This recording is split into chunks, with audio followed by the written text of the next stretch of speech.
Hello friends, my self विशेष कटियार। तो आज का हमारा टॉपिक है मांस धातु। ठीक है। तो जो मांस धातु है वो रस और रक्त के बाद में आती है। ठीक है। और मांस का मतलब है मस्कुलर टिश्यू। ठीक है। इसको मॉडर्न में मस्कुलर टिश्यू से कोरिलेट कर सकते हैं। जो हमारी मसल्स हैं वो सब मांस धातु के अंतर्गत आती हैं। तो सबसे पहले आती है मांस धातु की व्युत्पत्ति, की जो मांस शब्द है उसकी उत्पत्ति कहाँ से हुई है।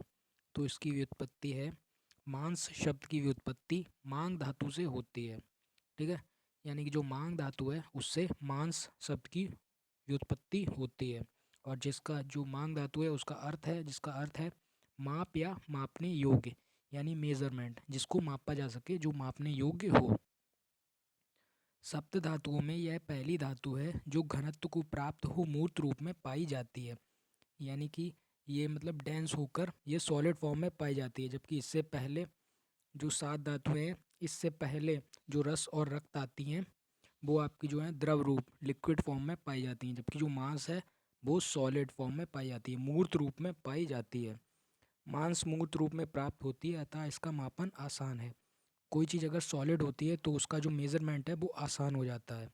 ठीक है। फिर आते हैं पर्याय, कि मांस धातु के पर्याय क्या हैं, यानी इसके सिनोनिम्स क्या हैं। तो मांस धातु को पिशित, पलल, क्रव्य, अमिश आदि नामों से भी जाना जाता है। ये इसके पर्याय हैं, इसके सिनोनिम्स हैं। फिर आती है मांस धातु की उत्पत्ति, कि मांस धातु का फॉर्मेशन कैसे होता है। तो इसकी उत्पत्ति है रसाद रक्तम तत्तो मांसम। ठीक है। यानी जो रक्त धातु है उससे मांस धातु की उत्पत्ति मानी गई है। रक्त से मांस धातु की उत्पत्ति होती है। रक्त धातु पर मांसाग्नि की क्रिया स्वरूप सूक्ष्म अंश उत्पन्न होता है, जिससे मांस धातु की उत्पत्ति होती है। यानी कि जो रक्त धातु है उस पर मांसाग्नि अपनी क्रिया करती है। ठीक है। और जिसके जो सूक्ष्म अंश उत्पन्न होता है उसी से मांस धातु की उत्पत्ति भी होती है। ऐसा आचार्य सुश्रुत का मानना है। जो आचार्य चरक हैं उनके अकॉर्डिंग वायु, जल, तेज की ऊष्मा से संयुक्त तथा अपनी अग्नि से पक हुआ रक्त जब स्थिर हो जाता है तब उसे मांस कहते हैं। इन्होंने ये कहा है जो वायु, जल और तेज होता है कि ऊष्मा से संयुक्त, ठीक है, अपनी अग्नि से पक हुआ, यानी अपनी अग्नि से पक हुआ रक्त, ठीक है, जब स्थिर हो जाता है तो उसे मांस कहते हैं। अतः रक्त जब मांसाग्नि से पक हो स्थिर हो जाता है तब मांस कहलाता है। ठीक है। फिर आता है इसका गुण और स्वरूप।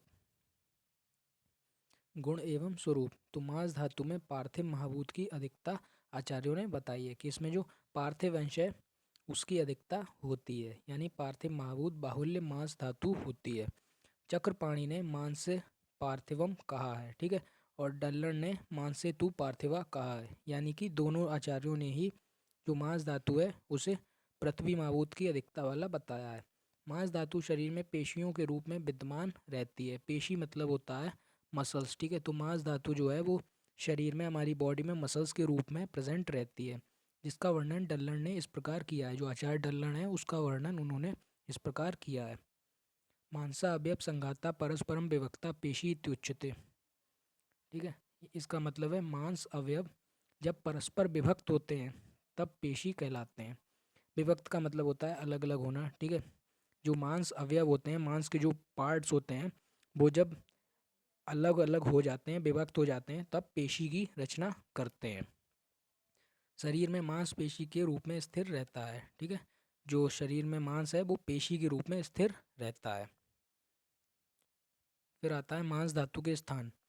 तो मांस धातु के स्थान है तासाम प्रथमा मांस धरा नाम यस्याम मासे शिरा स्नायु धमनी शोषाम प्रताना भवंती। इसका मतलब है तासाम प्रथमा मांस धरा नाम, जो प्रथमी कला है उसका नाम है मांस धरा। ठीक है। मांस धरा कला। यस्याम, जिसमें मांस, सिरा, स्नायु, धमनी, स्रोतस फैले रहते हैं। ठीक है। जो मांस धरा कला है उसमें सिरा, स्नायु, सिरा होती हैं आपकी वीन्स, और जो स्नायु मतलब लिगामेंट्स, धमनी यानी आर्टरीज, और स्रोतस, ठीक है, स्रोतस जो है उसमें फैले रहते हैं।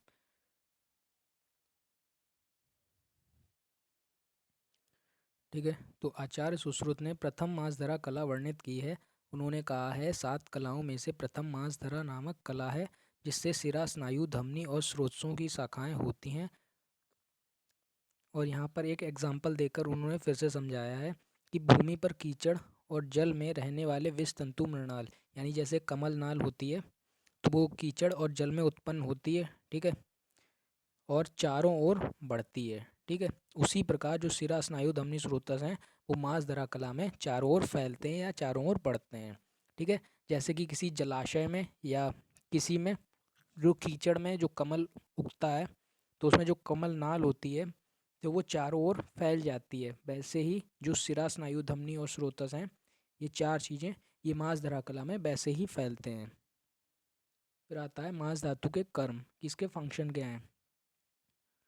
तो मांस धातु के कर्म आचार्य सुश्रुत के अनुसार मांसम शरीर पुष्टि मेत्सश्च, यानी जो मांस होता है वो शरीर की पुष्टि करता है और मेद की भी पुष्टि करता है या मेद को बनाने का कार्य करता है, क्योंकि मेद जो है मांस की अगली धातु है, ठीक है। मेद की उत्पत्ति में सहायक है और शरीर की पुष्टि करता है।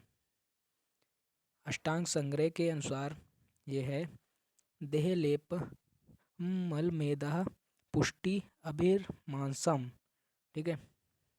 इसका मतलब है लेपन का कार्य करता है, ठीक है, और पुष्टि करता है जो आपकी मांस धातु है। तो उसमें पहला पॉइंट है शरीर की पुष्टि कैसे करता है। तो मांसपेशियों के द्वारा अस्थियों के ऊपर आलेपन होने के कारण शरीर हष्टपुष्ट रहता है। मांस धातु सभी अंगों कोष्ठांगों को आवृत करता है अतः शरीर की पुष्टि करता है। यानी कि जो मांसपेशियों के द्वारा जो मसल्स होती हैं वही मांस धातु है, तो वही जो बोन्स होती हैं जो अस्थियाँ होती हैं उसके ऊपर आलेपन करता है, यानी उसको जो है ढकने का काम करके शरीर को हष्टपुष्ट रखता है। तो मांस धातु सभी अंगों जितने भी पार्ट्स हैं कोष्ठांग हैं हमारे उनको आवृत यानी एक घेरे जैसा बना लेता है, इसी प्रकार वो शरीर की पुष्टि करता है।